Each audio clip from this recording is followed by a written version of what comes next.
State Comptroller has suspended some payments to the village because it has failed to follow the law by providing financial. At its core is the troubled Mayor Tiffany Henyard, and the drama that is playing out in Dalton, Illinois, feels more like a fantastic soap opera than the operations of a small-town government, whose activities have attracted local indignation and international scrutiny.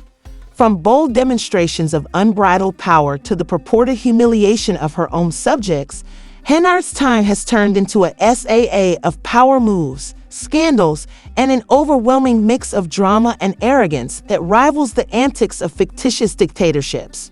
Constituents, the plot has drawn attention for all the wrong reasons, and every new development seems more startling than the one before it.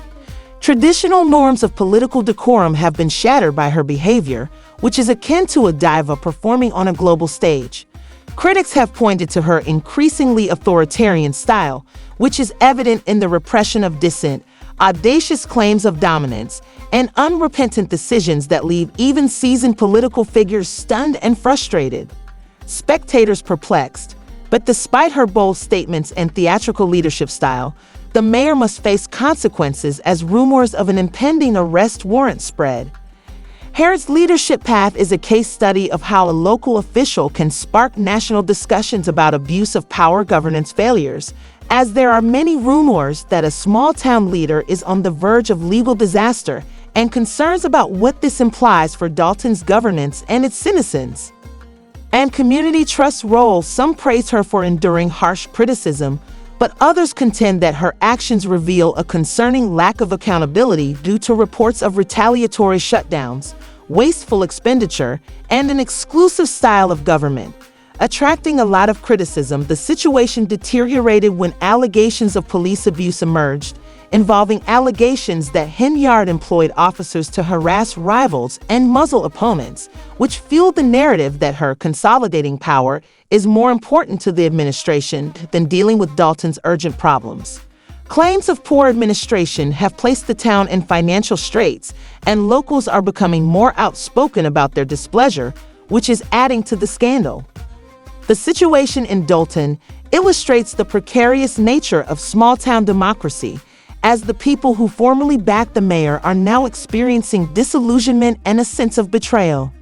When leaders deviate from the values of openness and service, as Henyard maintains her position, her detractors claim that her priorities have changed from governance to survival, making every choice a political chess move.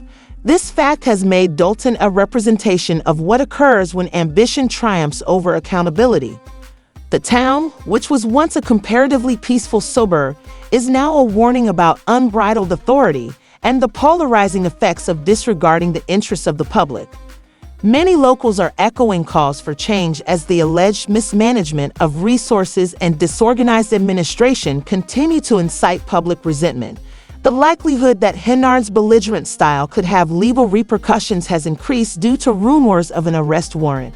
Meanwhile, the people of Dalton are dealing with the aftermath of a catastrophe that goes beyond politics.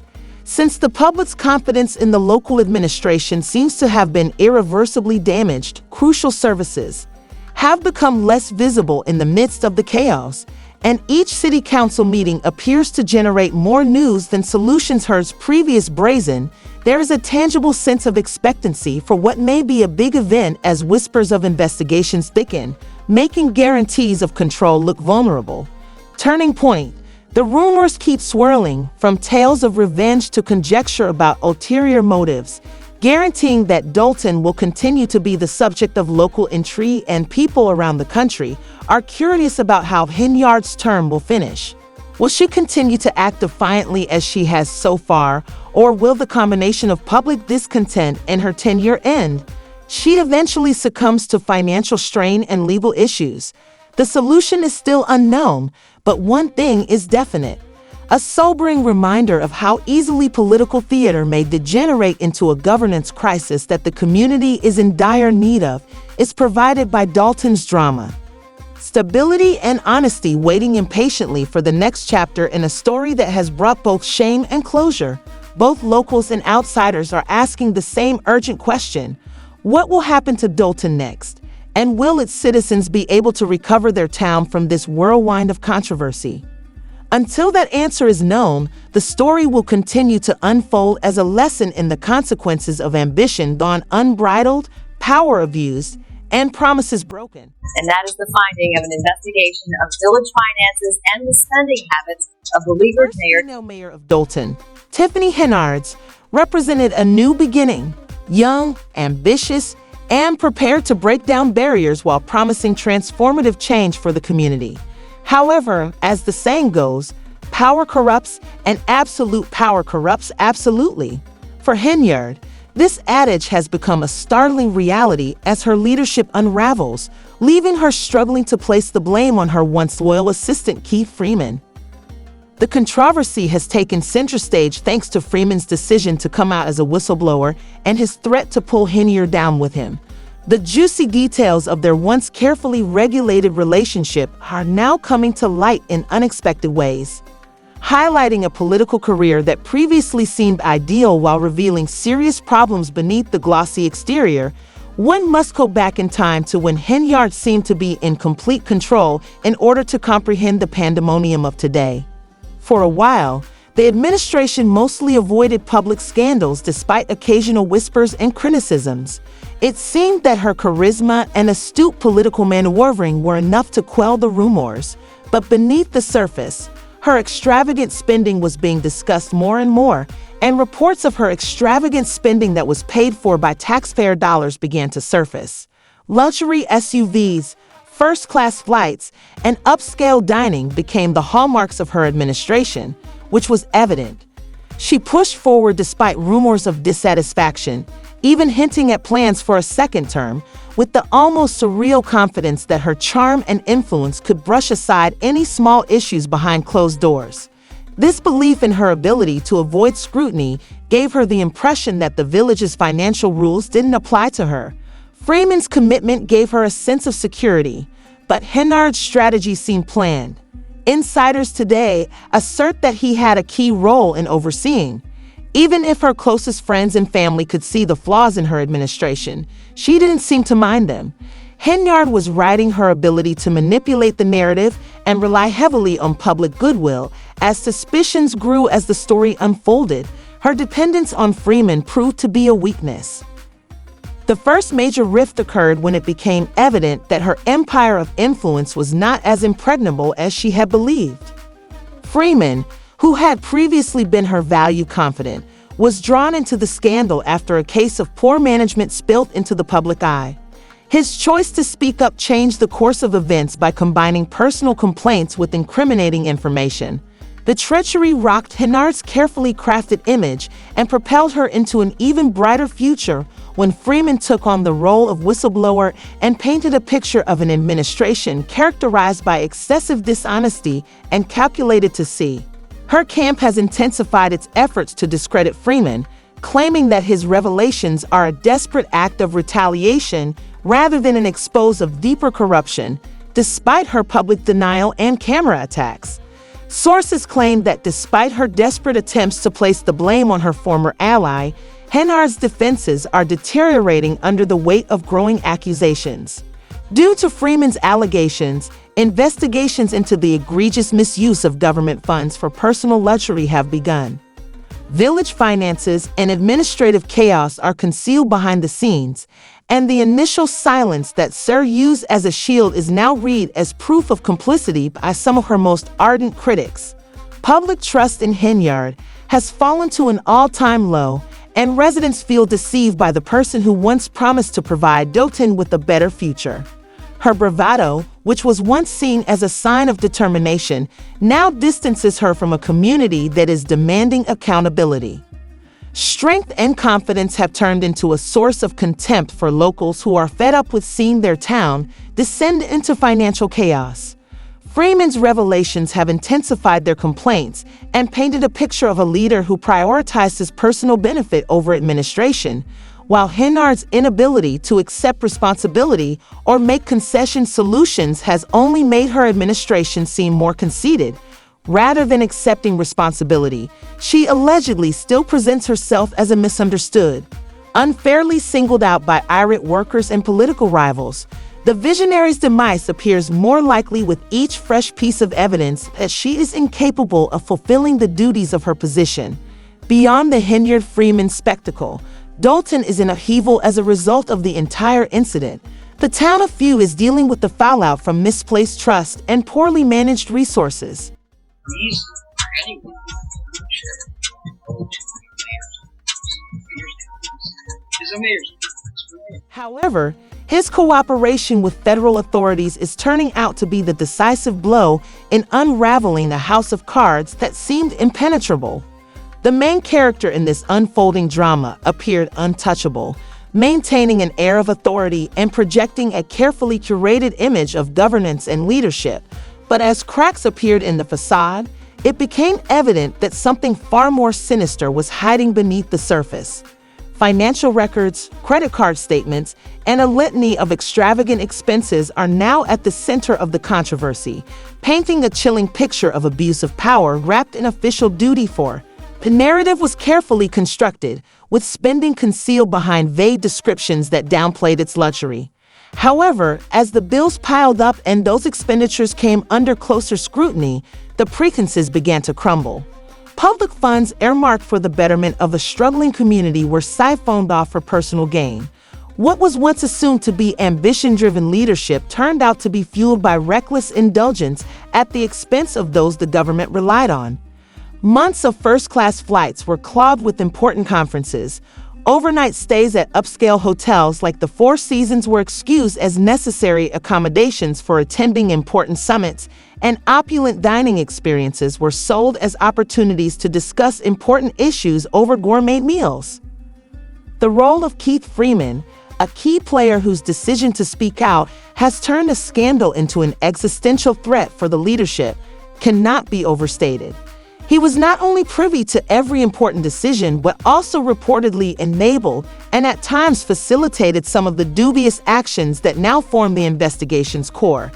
His cooperation with federal authorities marks the turning point in the drama as investigators obtain a wealth of emails, memos, and first-hand accounts that reveal a pattern of corruption that was previously shielded by a fortress of plausible deniability. This is just the beginning of Freeman's testimony, which is accompanied by a collection of incriminating documentation that gives his claims irrefutable weight. What was once considered speculative is now presented as undeniable fact, and those implicated find themselves rapidly running out of excuses. The fallout is reverberating far beyond the halls of government. Residents of the affected community, many of whom have watched vital public services diminish while the government diverted resources to fulfill personal whims, are furious.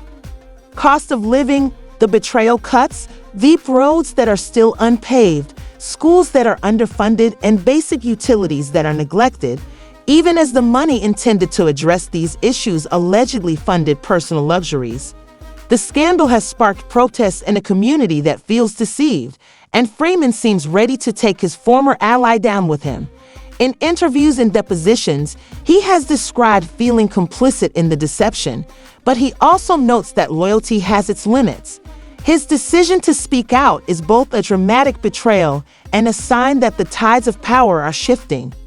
Shifting irreversibly as the legal battle intensifies, attention now shifts to the wider implications of the scandal, asking how such blatant disregard for financial transparency was allowed to continue unchecked for so long.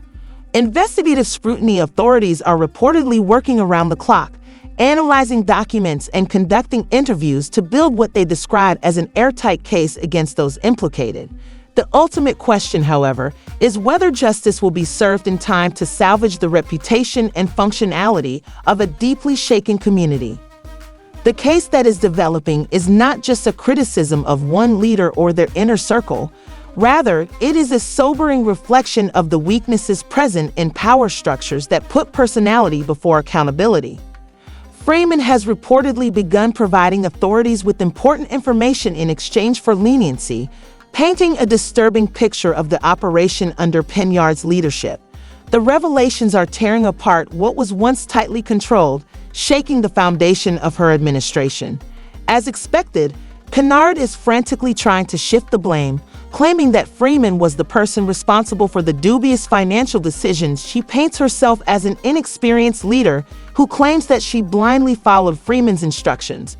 But the idea of a mayor, an elected official with significant power, claiming ignorance over extravagant spending on a taxpayer-funded 5-day trip to Austin, Texas, strains credibility. The excuse not only betrays desperation, but it also raises more questions about her judgment and intentions. What makes the story especially compelling is how her empire, which was painstakingly built, now appears to be collapsing from within. Those who had supported her during the height of her reign are reportedly turning against her, causing a total collapse in aides who were once important players in her. As cracks deepen in her facade of control, insiders describe a desperation among those who had aligned themselves with the Henyard administration. The perception that her leadership is on borrowed time is causing defections among even her staunchest allies for authorities. They also point out that others in her inner circle who have also benefited from her time in office are now cooperating with investigators, underscoring the precariousness of her situation. Freeman's disclosures are crucial to this developing drama because he was a trusted deputy and had direct access to high-level decisions, financial records, and the web of transactions that are now at the center of the controversy. His narrative contrasts sharply with Henyard's attempts to take responsibility, according to sources close to the investigation. Freeman portrays Henyard as a micromanager who was deeply involved in every decision, no matter how small, from costly personal trips dressed.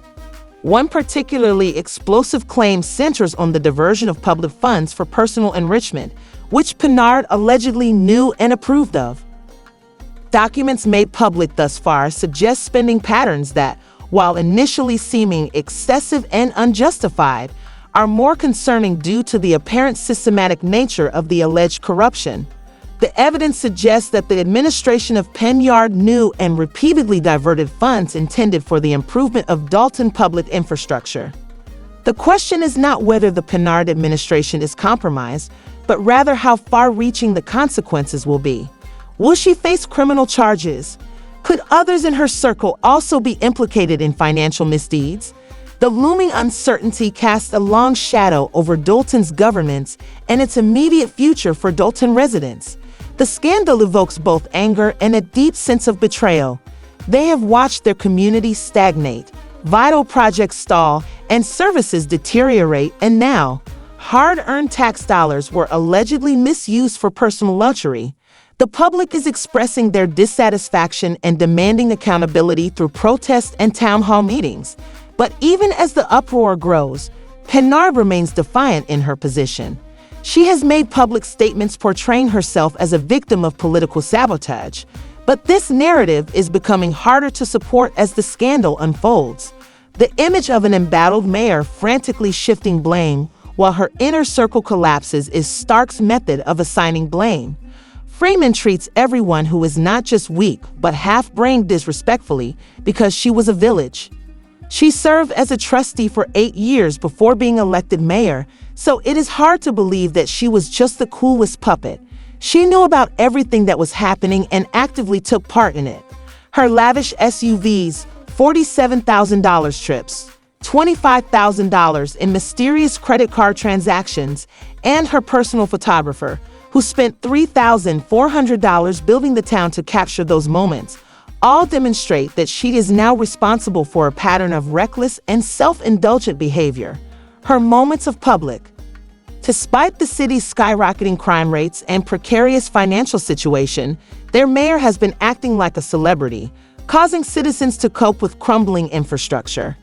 What do we get out of all these vacations?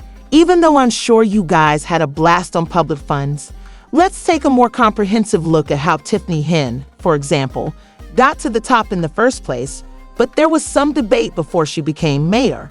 She had already shown signs of a less than stellar track record in 2016 when she was arrested for criminal trespass to vehicles.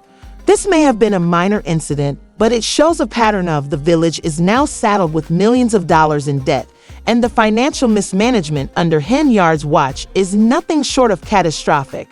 The lavish spending on herself and her entourage has left the village's coffers nearly empty with little to show for it.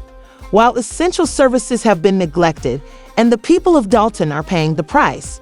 She was young, ambitious, and promised to bring change to the struggling village, but it didn't stop her from eventually winning the mayoral race in 2021 and becoming the first woman to hold the office in Dalton.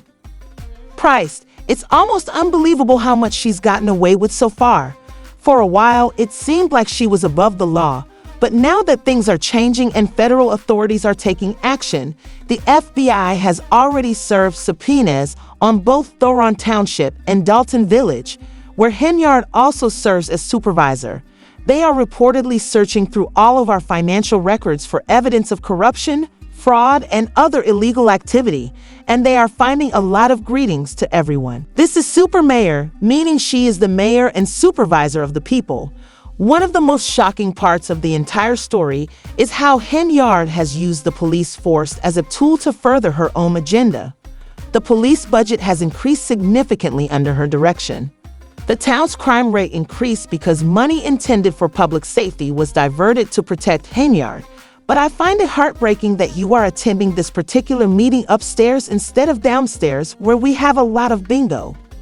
Henyard has been accused of abusing her position to retaliate against anyone who disagrees with her, but her abuse of power doesn't end there.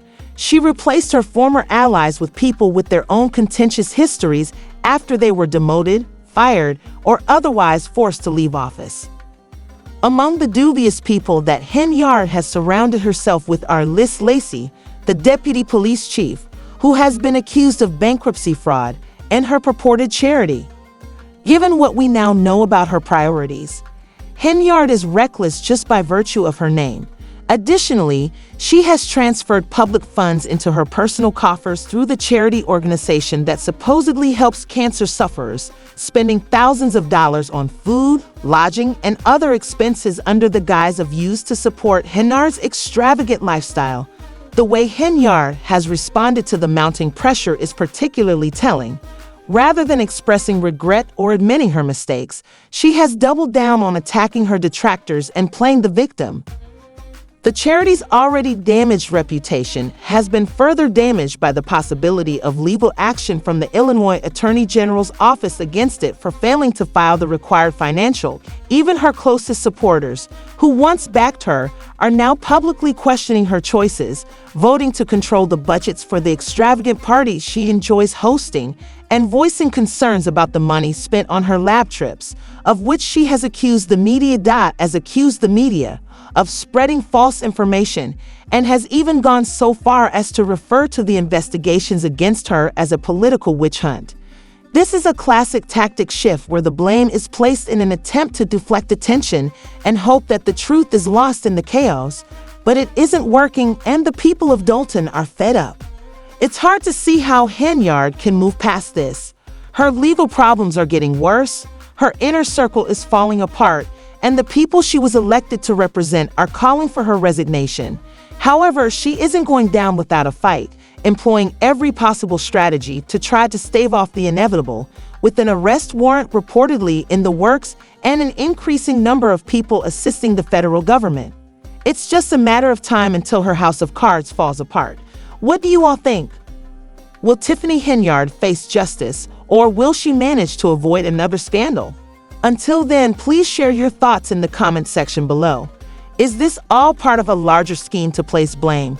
Or do you think her defense that she was simply following her assistant's lead is credible?